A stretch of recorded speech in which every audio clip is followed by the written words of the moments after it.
Hello, beautiful, beautiful, beautiful people. I hope you all are having an amazing, marvelous, and magnificent day or night. And if not, I hope your day or night gets better. Welcome back to my channel. My name is TV, and if you're a true crime lover like me, please don't forget to like, comment, and subscribe if you already haven't done so.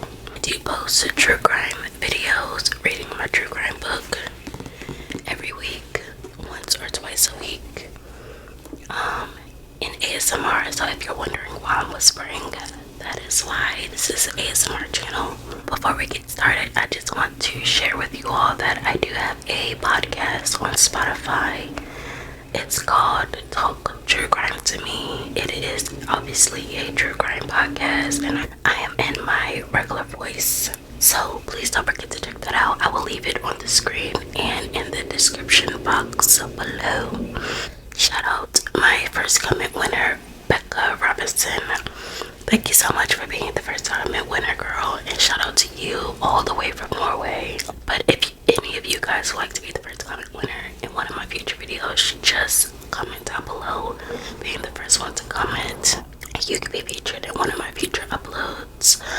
I don't know what's up with YouTube disabling my comments, but every single time I schedule my video to be out on a certain time, like YouTube always disable my comments. I don't know why. So, anywho, I digress. We're of course going to be reading from my true crime handy dandy book. So let's go ahead and get into it. Sit back, relax, grab a snack, and enjoy some crime time. Warning, this video may contain details of graphic content. This channel is for mature audiences only. Some viewers might find this disturbing. Arunya Rouch sat stoically next to her defense attorney in a St. Petersburg, Florida courtroom. She didn't show any hint of emotion as trial proceedings came to a close, nor did she react as friends and family members tearfully addressed her with their victim impact statements, nor when the jury of 9 women and 3 men found her guilty of murder. It took the jury 7 hours of deliberation to reach their verdict, a surprise to most who had predicted the deliberations would be over much sooner. Not a peep when the judge gave her a life sentence. Arunya Rouch was born in Thailand, where she lived in poverty. Looking for a better life, she moved to the United States and gained citizenship. She worked at Publix in Tarpon Springs, an employee-owned grocery store chain, along with her husband, Tom Rouch. Arunya was a trainer for the company and in charge of opening seafood departments in new stores. On March 30th, 2010, Arunya Rouch, 41, was fired from Tarpon Springs Publix for making threats to a co-worker who had planned to report Arunya for infringing company policy. Tarpon Springs Publix had a policy against working without clocking in first. The co-worker who planned to report Arunya was Gregory Janowski. Arunya left work upset with Gregory and other co-workers who she felt had disrespected her. At home, she grabbed a 9mm semi-automatic weapon and returned to work. Upon arriving back at Tarpon Springs Publix, she saw Gregory sitting in his car in the parking lot. Arunya approached the parked car, took aim, and fatally shot him. Gregory slumped forward. His blood dripped onto the car seat and the floor, forming a pool. Arunya then ran toward Tarpon Springs Publix. She was going to shoot her manager and the co-workers who had disgraced her. Entering the building, she made her way toward her manager's office. The sight of gun-toting Arunya instantly generated panic in the crowded store. Chaos broke out as shoppers screamed, dropped their groceries, and fled for their lives. People were trampling over each other as they rushed to the door. A witness to the parking lot shooting had called 911.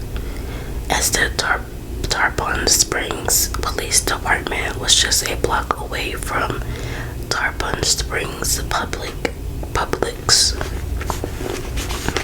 Two officers arrived as Arunya entered the store. They rushed in the store and Arunya fired at them. A bullet grazed one of the officers. Arunya was able to get a few more shots off before one of the officers was able to shoot Arunya, wounding her.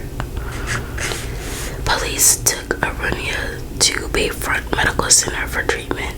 According to the FBI, Arunya was a rare case, as women commit only 5% of workplace homicides.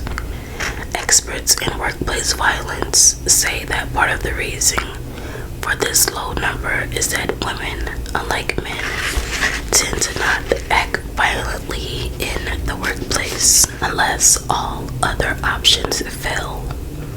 Further, when they do act violently, it is usually the result of a long-term frustration, while men commit workplace violence to show they are in charge. That sounds about right. Arunya was married but did not have children, and she was a perfectionist at work. This rubbed many of her co-workers the wrong way. Those who knew her stated she loved her job and would often prepare food at home for her co-workers. Her husband, Tom Rouch, believed that she killed out of the sense she had disgraced her family by losing her job.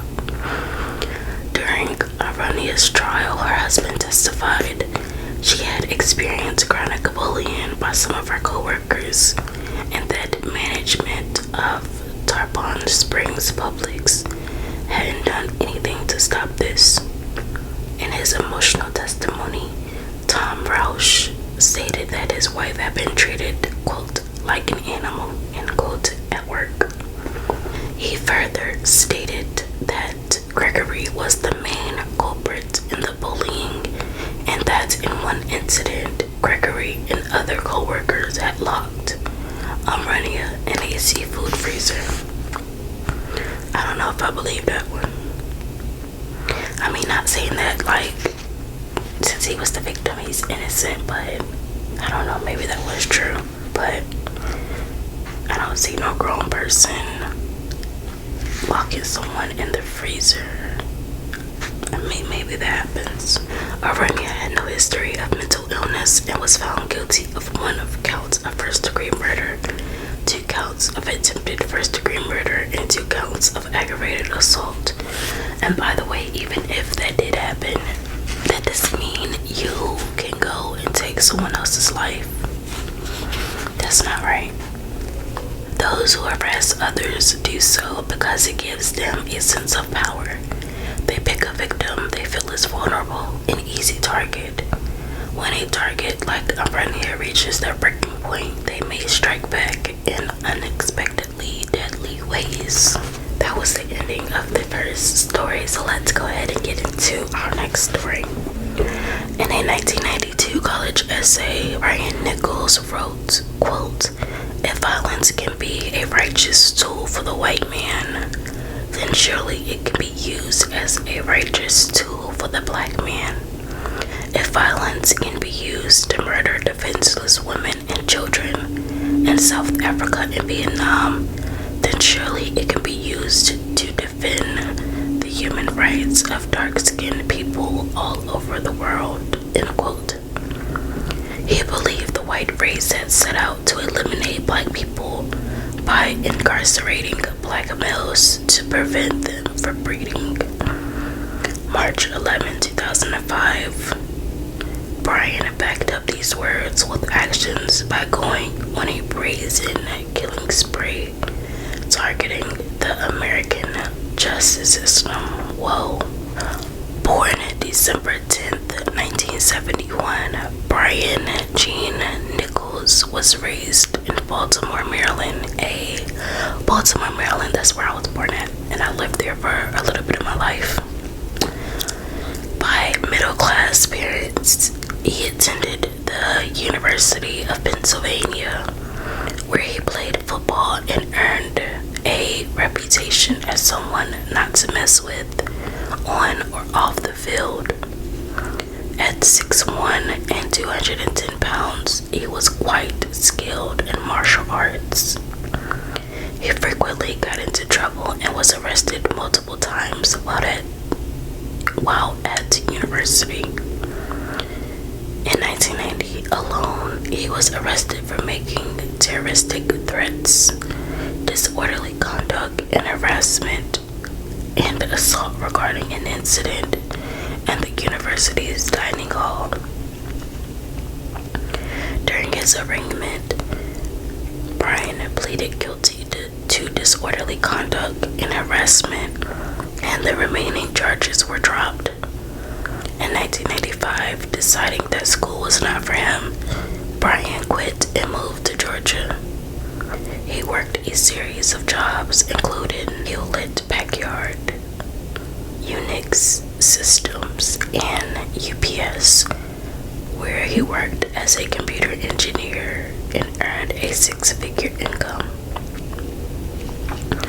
Despite Brian's professional success, his troubled past caught up with him when he turned his rage on an ex-girlfriend. He hadn't had contact with her in the previous 8 years when he broke into her home, took her hostage at gunpoint, and raped her. I didn't mean to say that, but okay. Brian was charged with the R word, aggravated assault with the intent to or aggravated sodomy, false imprisonment, burglary, and the possession of a firearm during the commission of a crime. His original trial for these offenses ended in a mistrial and a hung jury. The prosecution declared they would be applying for a retrial in response.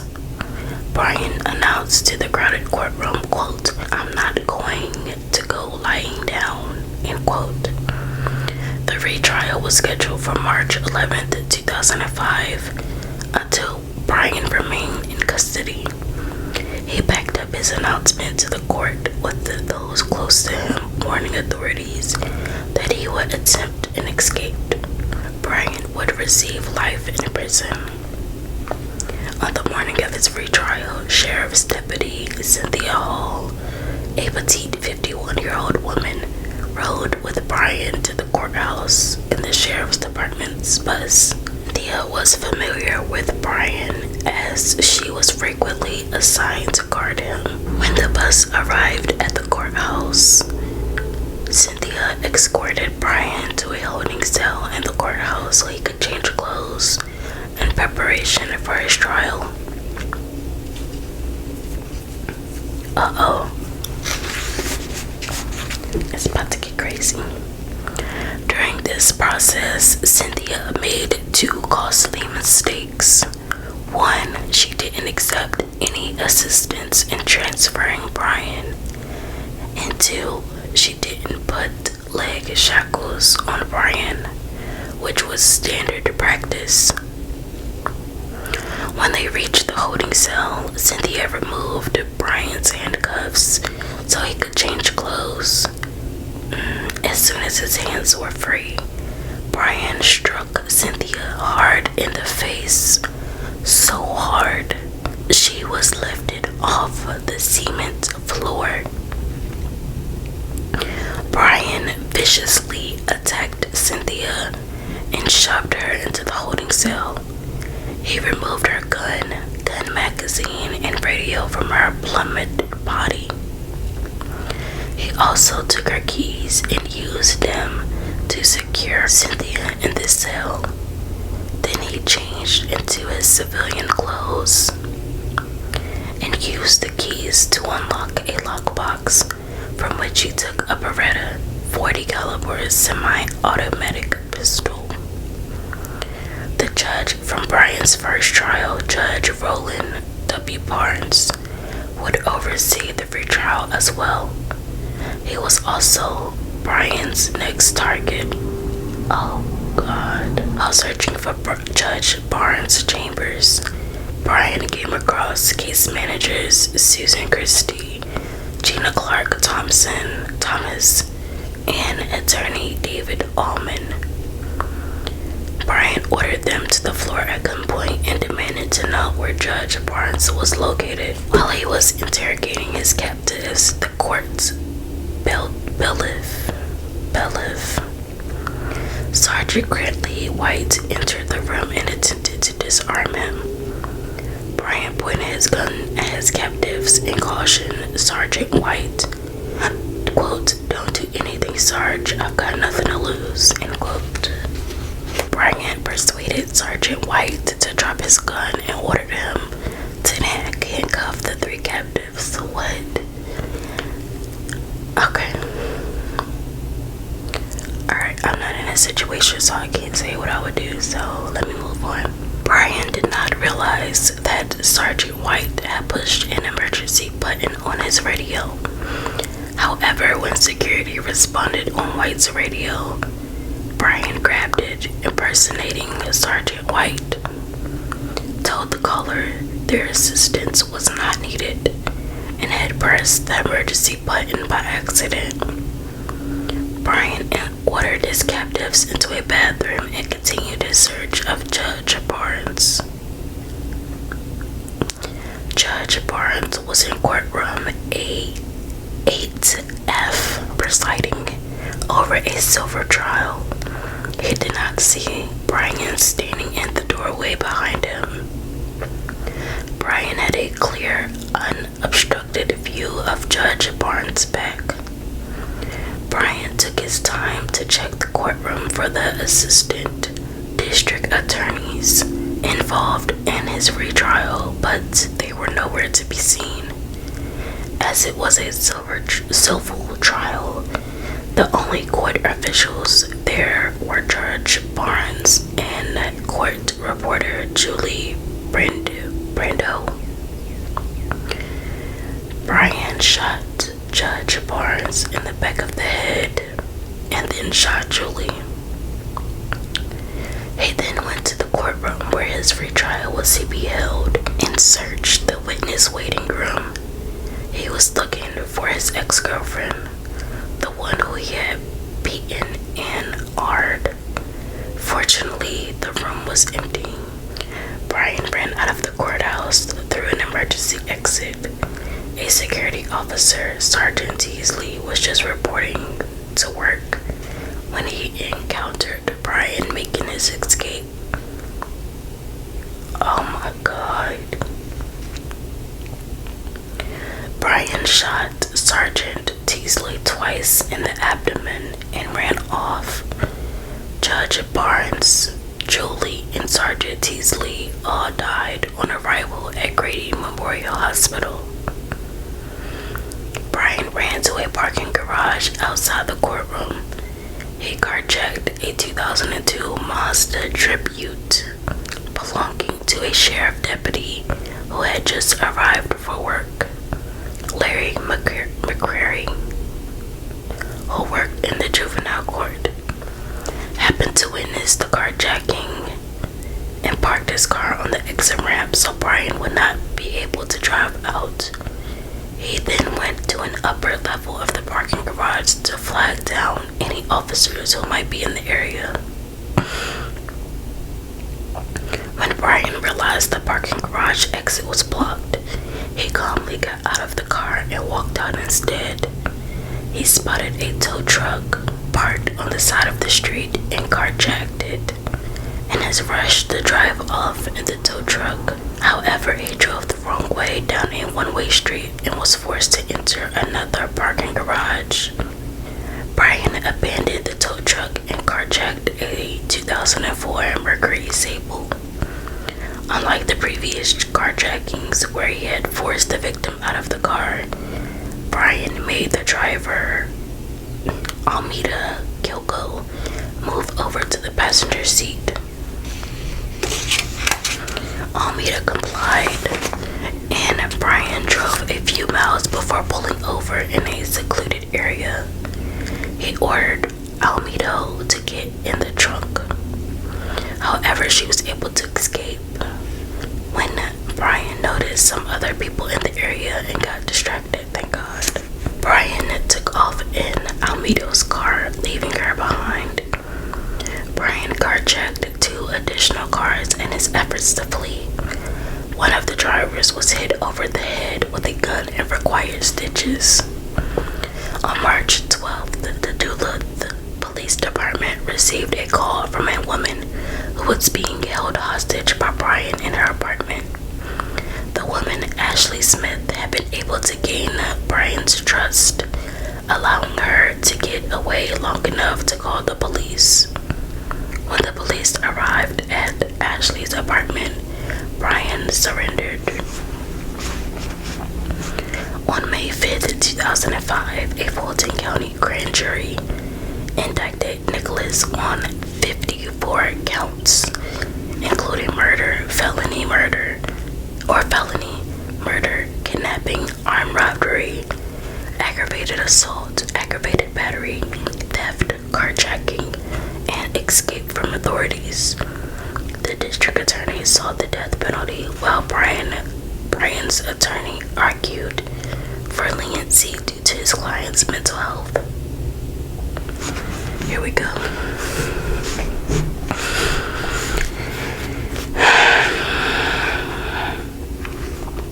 While waiting for his trial to start, Brian made another attempt to escape, but was unsuccessful. Yeah, they should have just gave him the death penalty.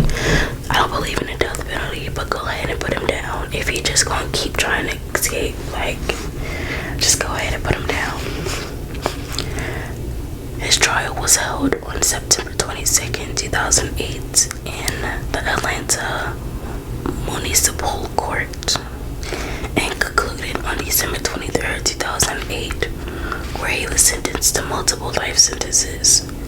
More money was spent on Brian than any other defendant in Georgia's history, with the case costing over $3 million. So that was the ending of our second story, so I'm gonna go ahead and read our third story. The case of Valerie Pape, filled with celebrities, politics, mystery, and murder, has all the makings of a Hollywood movie. On January 23rd, 2000, a delivery driver arrived at a Bosch's grocery store in Mesa, Arizona, located at McDowell and Power Roads. The delivery driver observed something strange from a distance. A 1997 Jaguar driven by a woman pulled up to the store's dumpster and tossed a large object into it before driving away. The delivery driver went to the dumpster to investigate and made a horrific discovery. Lying in the dumpster was a human torso, cut between the breast line and the knees. Oh, I would have threw up. The delivery driver notified the Mesa Police Department. Detectives were able to trace the Jaguar back to a Valerie Pape of Scottsdale, Arizona. A second witness identified her from a composite drawing. The 47-year-old was a French citizen born in the city of Rennes. She was married to Ira Pomeranz and owned a upscale beauty salon in downtown Scottsdale. The police went to her Scottsdale home and took her to the police station for questioning. She first told the police that she had come home to find her husband lying dead in a pool of blood. She panicked and, not knowing what to do, decided to work at a beauty salon. When she returned from work, she dumped his body behind the Bosch's grocery store. Fearful that she would be blamed for his murder, Valerie did not respond to questions regarding the body dismemberment detectives searched Valerie's home and found evidence that contradicted her story. They found a receipt in her purse for a reciprocating saw she had purchased from a Scottsdale hardware store. They also found a bullet under the seat of her Jaguar. When pressured with the evidence, Valerie changed her story and confessed to shooting her estranged husband. She told the detectives that she and her husband had been involved in a domestic dispute when she shot him. She had dumped his body 4 days later. She continued to deny any knowledge of how his body was dismembered. Given that Valerie was a petite woman, detectives were positive she must have had an accomplice. Meanwhile, the media was following the case closely, referring to it as, quote, the torso murder case. At her hearing in the Superior Court of Maricopa County, Valerie pleaded guilty to killing her estranged husband. Her attorney claimed the killing was the result of a domestic dispute they'd had on January 23, 2000. In investigating Valerie and Ira's history, the Attorney General discovered past records of domestic disputes and restraining orders. Additional investigations into Valerie's background led to further intrigue. The beauty salon that Valerie owned also had an art gallery that displayed the work of local artists. One of those artists was Rusty Bowers, a state senator from the city of Mesa. Rusty found it incomprehensible that Valerie could have killed or dismembered her husband. In his words, quote, she is a very gentle, decent person, and I'm astonished at this, end quote. Rusty's administrative assistant was Meryl. Okay, all these last names I can't pronounce. Meryl, who had been responsible for Valerie meeting Rusty. Meryl reaffirmed Rusty's claims about Valerie's character. Further, she said Valerie had shared with her that she was afraid of Ira, relating to the detectives a time when Valerie had called her and told her that Ira had thrown knives at her during an argument. Meryl had allowed Valerie to stay with her. In Meryl's words, Valerie was, quote, the most kind, warmest, most gentle person you ever met in your life.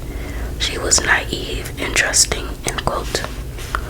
In 1999, Meryl's husband, Ron, was found slain in the forest of Payson, Arizona. His killer was never found. Authorities from Gila County who were investigating the murder followed the Valerie Pape investigation with interest. A local newspaper, the Arizona Republic, ran an article that insinuated Ron was murdered because he was investigating an affair between Senator John McCain, and singer Connie Stevens. Because there was a lack of evidence to support this article, it was dismissed. As a result of their findings, the district attorney was convinced that Valerie did not act with premeditation and charged Pape with second-degree murder. On August 20th, Valerie agreed to a plea deal. He did not have to reveal who dismembered her husband's body if she agreed to plead guilty to second-degree murder. On November 7th, the Arizona State Prison placed Valerie in the custody of U.S. Marshal Service. She was to be delivered to a federal transfer center in Oklahoma City in preparation for being turned over to the French police. The director of the Arizona Department of Corrections, Dora Shiro, approved the move. The international transfer was dropped when Ira's daughter expressed her concern the French would release Valerie on parole.